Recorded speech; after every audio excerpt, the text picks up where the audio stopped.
জীবনে যে কত কিছু পড়বার মন চায়, কত কিছু কিনবার মন চায়, আর লগে কত কিছু যে খাইবার মন চায়, এইটা শুধু আমি নিজেরটাই নিজে জানি। যখনই পকেটে টাকা থাকবো না তখনই এক একটা কিছু খাইতে মন চাইবো, আর যখন টাকা থাকবো তখন মনে হয় কি কিছুই রুচিতে কুলায় না। আজকে রাস্তা দিয়ে যাইতে যাইতে দেখি যে ড্রাগন ফ্রুটস বিক্রি করতেছে। এটা মানে জাতীয় ফল দিলে আমার জন্য সবচেয়ে বেশি ভালো হতো, কারণ ড্রাগন ফ্রুটস এত বেশি পছন্দ আমার যে বলার বাইরে।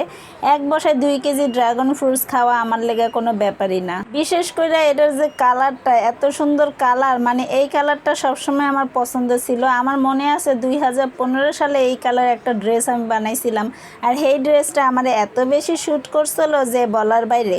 এই ড্রেসটা শ্যুট করার পরের থেকে এই কালারটা যে আমার পছন্দ হলো আজও বলতে পারি না। হুট করে একদিন দেখলাম যে ড্রাগন ফ্রুটস মার্কেটে বাইরে এলো, তাও নাকি এরকম ম্যাজেন্ডা কালার। এই কালার দেখেই তো আমার পছন্দ হয়ে গেল, আর এটা যে দানা দানা রয়েছে সেটা দেখে তো আরো বেশি পছন্দ হয়ে গেল গা। কার কার ড্রাগন ফ্রুটস আমার মতো পছন্দ কমেন্টে জানায়া দিবেন।